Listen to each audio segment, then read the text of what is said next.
Hi, everybody. Rich Davies here. I'm Sammy Quansah. And Daniel Quansah. We're excited to be with you tonight.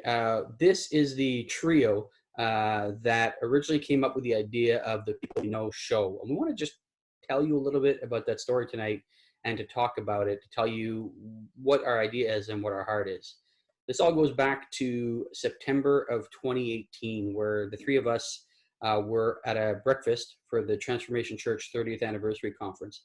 And we were just, as friends, sitting around talking and talking about our favorite podcasts and sharing podcast ideas like Malcolm Gladwell's Revisionist History or ESPN's 30 for 30 and just kind of shooting around. And then the conversation went off in a different direction. And I got to be honest, I'm the oldest of the three of us and I can't remember the details. But Sammy says he does. So I'm going to trust him. Sammy, why don't you take it from there and tell people where this went? Yeah, I think Richard's being a little bit modest too in the way that he's recounting the story. It actually started a little bit before. We were at another meeting together, and I had overheard him talking about him having the idea to start a podcast, and that he had a little few notes in the background of things he wanted to do. And for some reason, it struck me and stuck with me. And so prayed about it, talked to my wife, because you got to clear it with the wife first.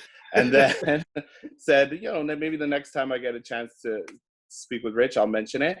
And so at the breakfast, at that time, I mentioned to Rich, hey, Rich, I overheard you saying you were thinking about doing a podcast. If there's any way I can help, I'd be glad to. And then that turned into, all right, perfect, Sammy. And so we're going to get Daniel too. I've got some ideas. Okay, let's get him over now. Do you think he has 5 minutes? And then we went out, started talking about the podcast. And then next thing I knew, we were all at your church recording our first one within, I think, a couple of weeks to maybe a month. It was really cool. It was really cool to see, like, when an idea happens, like Rich and us will just go and do it. It was quite fun. Yeah, I got dragged into this willingly. Yeah. I'm happy to, but I'm not the brains behind any of this. I'm just a big mouth avid podcast listener, so I'm willing to try. So Daniel, since you were talking about the willingness, when you first heard the idea, and I think that's what we want to talk about today, what struck you about it as being something you want to do and useful, and where do you see it fitting in, like in terms of ministry and your life and all those things? I think for me, like, one of the things that interested me is, like I said, I listened to a lot of pods, but I didn't have, and still actually, even though I know there are a lot, a Christian pod that kind of met me where I was, and something that's a bit more personal. Like, if you listen to like the big sports ones or big news ones, they're really kind of aimed to a wide audience. And even when you listen to someone for a long time, it feels personal, but their content doesn't really match to where you are in your life. So us, as like, we grew up in the ACC, we've been going to church conferences together, joined events together. We've known each other all of our lives, and we know a lot of people together. When the subject of, like, hey, can we talk as three Christian men, three Christian leaders, different parts of ministry, but a lot of things similar, I'm like, wow, this is something that could actually touch people. We can bring in people that will know us, be familiar with us. So if they're listening, if they're podcast listeners already, there's a more familiarity to it. And then we could obviously share our faith. It's something that could spark something good in people, can encourage people. So I think that's why I wanted to be involved, because I wanted to have a good Christian podcast. I would have wanted to listen to it. And while being a part of it, that's, I guess, a bonus for me. Awesome. Sammy, same question. Yeah, I think definitely that, I find that there were, actually, I was new to podcasts. Let me start off by saying that. Daniel, and actually in that conversation, you guys introduced me to a lot of the podcasts that I still listen to today.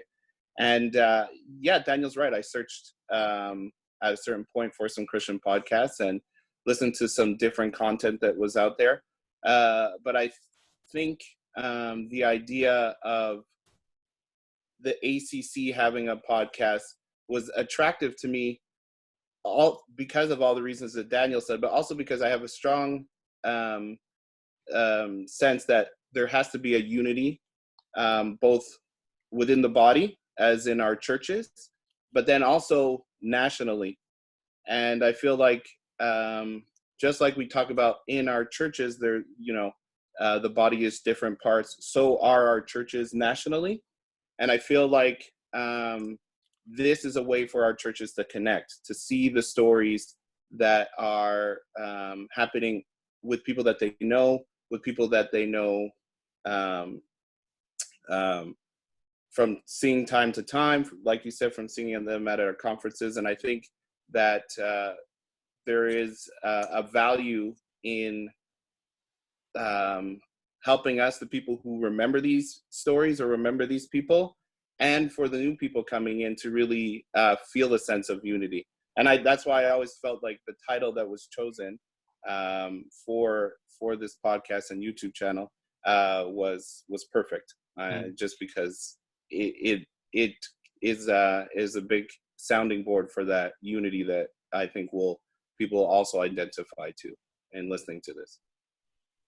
Awesome. And they say confession is good for the soul. So we should probably mention, Sammy said earlier, we did record a couple of episodes back in even late 2018 and in 2019.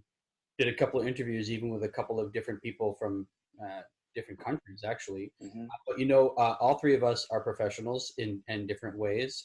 Sammy works in banking, Daniel is a full-time teacher, and I work in manufacturing. And one thing led to another, and we are also involved in our local churches, and we never got down to it. And I think we can all admit that we could have, we just didn't. And so COVID hit, and everybody started a podcast. Like, I don't know if you guys and I think for me, it just said to me, okay, you can do this. You guys have the time. And I want people to understand this is not something we plan on stopping, after COVID's release. I mean, I'll let you, for listeners to know, if you haven't known already, I'm working full time, actually, even during I haven't stopped working the entire time.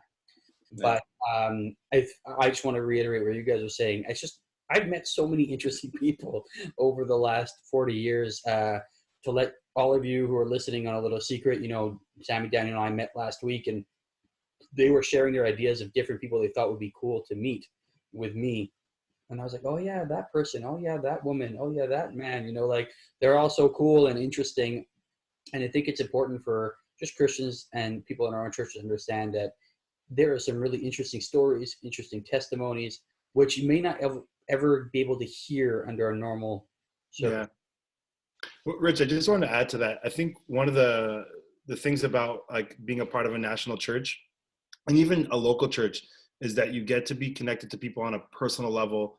And then you hear these stories that are, funny, are inspiring, or sometimes tragic, and they help you on your walk with God. And I know for me, like, I love the social aspect of church. Obviously, I love God first, and then I have to love my neighbor. And well, not that I just have to, I feel compelled to. And like, my wife and I, we coordinate social activities at my church. And one of the things that we do is we want people to create memories. We want to create that bond. And us being longtime members of the ACC, like, we have a lot of those long-term memories. We've met all these cool people that, have made an impact on us in big and small ways. And this gives people that opportunity that we kind of had firsthand back in the day with like a church conference to sit with people, make memories, hear their stories, especially because a lot of us live in different cities. So if this podcast brings like a small part of that, where they feel that personal touch of like, oh, wow, that's a cool story. I would have never known that about someone.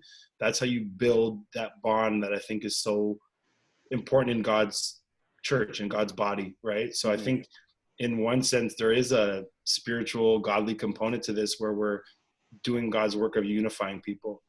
Yeah. Very cool. Yeah, I have no problem being nostalgic, right? I think nostalgia is important, but it's important to like not stay in the past. I was telling you guys just before this meeting, I was watching Game 2 of the 1993 Stanley Cup Finals. Montreal, LA. I was at that game. I was there. Wow. Um, Wow. so watching it now, and we're watching. It's the third period, and it's tied 1-1. And I say to my wife, "Oh, LA's about to score," and then they do, and she's like, "Ooh," and it's like because it's etched in my memory. I was part of something special, right? And so Montreal came back and win, of course, and I'm sitting right next to this right now. Yeah. but because I was part of that and part of that moment with that crowd, it's like even the tempo, the rhythm of the game is sort of like etched in my memory. I was 15 when that game happened, and so I think in the same way, our memories that we form at church or in our groups can stick with us, and maybe who knows, help people somewhere someday. You know, I mean, Sammy, looking back to growing up for Dunn, I mean, what do you remember, right, about hanging at our church? What can you just, what are the things you remember most? Wow. Actually, yeah, just a lot of great times. I think growing up on the original 990 Gordon, I think I remember the Sunday schools and the different teachers that I had down there that had to suffer through my hyperactive ways. I almost didn't make it. I remember um, the first time when I gave my heart to the Lord at our church camp, at one of our church camps. I remember the basement. I remember it was at that Salvation Army that we eventually couldn't use anymore. Let's ask remember. Pastor Joel Christensen about that. Pardon? Let's ask Pastor Joel Christensen about that. Yeah, I hope you can clear that up. Clear my name for once and for all. Yeah, definitely. I remember Pastor John, Pastor Morris preaching. I remember Pastor Billy coming in. I remember making a personal commitment myself outside of my family to VCC Church and the Apostolic Church of Canada. I remember the move and all the different people that helped me in my growth and getting me to where I am. And that didn't just involve the church, but it involved like nationally. I remember going down to the West Island and always thinking, "Oh, this is going to be great. Let's see what more trouble can we cause in a different place that I can at least leave and they don't judge me the next day." But yeah, and then seeing all the friends, I think there's just a wealth of memories that that I can really say that God used to not just create a bond that held me, but then to create relationships and a link that he could teach me through in so many different ways. And yeah, I think I'd love to see some of those memories come up and be recorded so that I can be held accountable. We can. Daniel, out of interest, where did you first commit your life to the Lord? Where were you? It's weird. I think with me, there's like multiple times. There's definitely when I was a kid, like when I was 12, I remember being baptized, I think at 15 or 16 and having another moment where I was really wanted to give my heart to the Lord. But I know my serious walk, if I'm being honest, started in my early 20s, maybe at 20 or 21. I was playing basketball for John Abbott at that time, and I was partying and that stuff. And I was kind of split. Like I wasn't all the way in the party life, and I was never out of the church, but my commitment was just kind of like 50-50. And I just remember realizing like, no, I want to be all in with God. And it didn't mean that I became the perfect Christian, but that point in my life, things just turned, and the friendships and lifestyles that didn't need to be there went away, and the friendships that I needed to help me grow into the man I am today, they blossomed. And like I can pinpoint like people in my life, like Jamie and Julie, or Pastor Jamie and Pastor Julie, who've like mentored me, were like disciples to me, and then now are, my child's godparents, so like my walk with God is so intertwined with my identity as a VCC member, as an ACC member. I think back of like our youth conferences at Transformation back in the day, and like knowing, oh man, Pastor Richard is gonna he's gonna call me out, and they were good, right? And like that was me as a knuckleheaded teen, and now we're doing a podcast together, and like I could call you a friend, right? And a good friend at that. So I know for me, like thinking about the church and the people in it, it's a part of my life that's so integral. My best friends are all from the church. A lot of my best experiences are in the church. So like I know in that sense, I'm super blessed to be in a place where I just really have fond memories. And I've met people in my specific local church at VCC and beyond that just mean so much to me.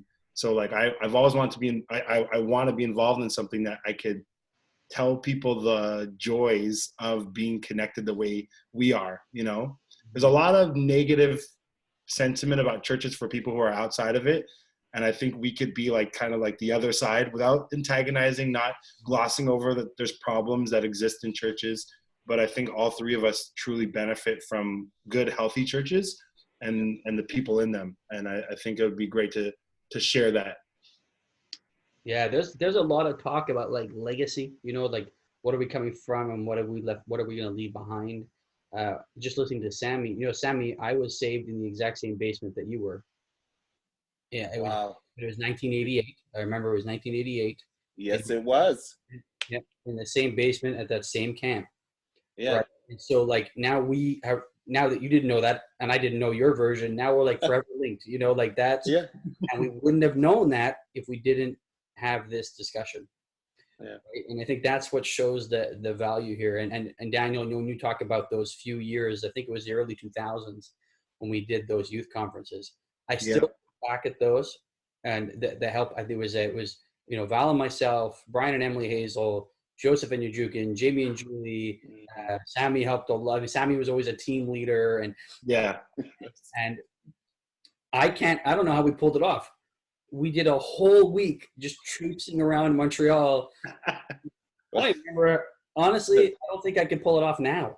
No, not with all the that's crazy. You have to fill out. That's youthful energy. And social distancing. I don't think I could pull it off. No.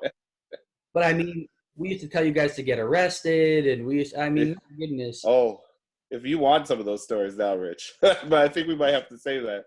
But yeah, I don't know if the statute of limitations is passed on all church conferences. Remember the time we made Matthew eat a whole giant bowl of salad? Oh, I will never forget that. And what happened after he ate in the parking lot. I remember the hose. Yeah. I remember, right? Joseph had to hose down everything that came out of Matthew. That was great. Brilliant. This is the type of high quality information people. Yeah, exactly. You know, in all seriousness, you look back at those things and whatever it is, and again, nostalgia is not bad, but we want to look forward, right? And maybe build new memories. And Daniel, you said we grew up in an era where, let's be honest, some of us stuck in the church and some left. Yeah. And often when you talk to those that left, they've got some bad taste in their mouth. Something somebody said. Yep. Sort of whatever. And we're not saying that that they're wrong. Maybe we can help them see things from a different angle, or consider things, and help those who are younger maybe as they're going through to understand that what you're going to go through may even be painful or problematic, but when you come out of it, what you experience afterwards is really something special. It's like I said, it's like if you look at our relationship, like you're 15 years older than me or somewhere in that range. I don't know, I'm 42. Okay, you're 40. Oh, so 10 years. I'm 32. So like we went through that. Like you're in your teenage years when I'm a punk kid, and then you're a young adult when I'm a punk teenager. And now we're just both adults. We're fathers. We're church leaders. So like your relationship evolves.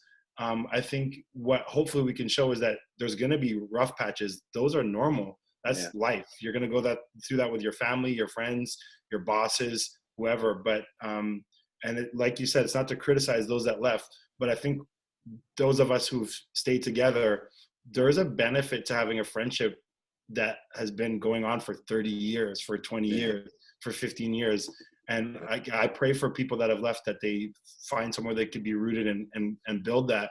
But for us here, like I love the feeling that I could go to Peterborough, Ontario, like I'm a Montrealer. Yeah. I could go to Peterborough, Ontario, and like have multiple people that I can like, hey, let's go have dinner, and I'll feel like I'm at home. Yeah. And that's one of the things that this church has provided me. And not just in like a flippant sense, not to brag, but they're like deep rooted friendships that mean a lot, that I can look back at moments that help me. Right. So, you know, I hope what we can show is the honest picture of what a lifetime in a church looks like, you know, and what the influence of people around you can do. And some of that will mean, you know, some stories that are a little bit harder, but I think, you know, we can really show the positives also of living through it, sticking to it, and then, you know, bonding, and what real forgiveness looks like, what it looks like to put aside, you know, personality differences or differences of ideas. We go to 2 churches in Montreal that don't operate exactly the same, but look at us connecting on this. So we can show people that like the way churches run and the way people in churches run, it's not always, you know, a matter of everything goes in nicely together. It's what happens when you're willing to make concessions, make sacrifices, look past differences, build together. So I think there's a lot of positives that we can highlight, you know? Yeah. For sure. And, you know, here we are. I mean, look, we're doing the best we can with what we have, right? I'm in a bedroom, in my bed behind me. I think, Daniel, you're in the basement. I mean, I'm not sure. In the basement? Yeah. You know, unfinished. We're making do. But Sammy, I want to ask you, if this discussion, this podcast / video podcast could accomplish 1 or 2 things, what would you want to see that do? I think I'd love to see that people see the appreciation and love that we have for the ACC and what God has done in it and through it in us. And for those people who are who have been there and have seen us go through these times, and the people that we talk to as they relay their stories of where they've come through this, I'd love to see people sort of connect and be encouraged and be guided to making sure that when they call a place a home, they treat it just like that, as a home, and that it expands further than just your blood family. And that God's kingdom is bigger than sort of the way that we perceive it at times. Mm-hmm. And for people who are maybe new to the church, new, or even that don't come to our church and fall on this video, that they might at the very least look for a home where they could have those same experiences and feel that same connection. Because I sincerely believe that when God puts you in a place and finds you a home, it's so detrimental to our relationships, to our growth, and just to creating an experience where we can stretch past what we would do on our own. And I think that even from, you know, just talking today and hearing both of you and the way you just talk about your memories and how you view this podcast, it's already encouraging me. So I just hope that people can see that as well for them. That's awesome. I think that's a perfect invitation, right? Because that's what this is. People might hear us talk and go, well, these guys, they grew up in it. They've been 30, 20, 40 years in it. And that's true, you know, but we're not going to apologize for having done that. We're grateful. Yeah. But the open invitation is come and join us, right? That's the open invitation. Come and be a part of it. You can be the first one in your family. You can be the first one in your group of friends. You can come, you know, friends with us. You can come hang with us. And as we begin to expand our palette of who we're talking to and go to different cities and different backgrounds and even different, you know, churches and so on and different church groups, I think people will see that, you know, obviously the one thing that unites us is our love for Jesus, and Yeah. we have a certain flavor, and we love that, and it's something we want to just share with people. So, you know, we wanted to just do a little intro video. So on behalf of Sammy and Daniel and myself, we want to thank everybody for joining us. Hope whenever you watch this, we're just asking you to do the two little things that everybody asks. Please subscribe to our YouTube channel. Yeah. Please like the video. Please go to our Please. Facebook page. We're at, or Instagram. We're at TPWK show. You can find us on Instagram or Facebook. And if you have somebody you'd like us to talk to, comment, leave a thing, say, hey, contact this person. We're more than willing. We really love to hear it. So again, thanks everybody, and take care, and God bless.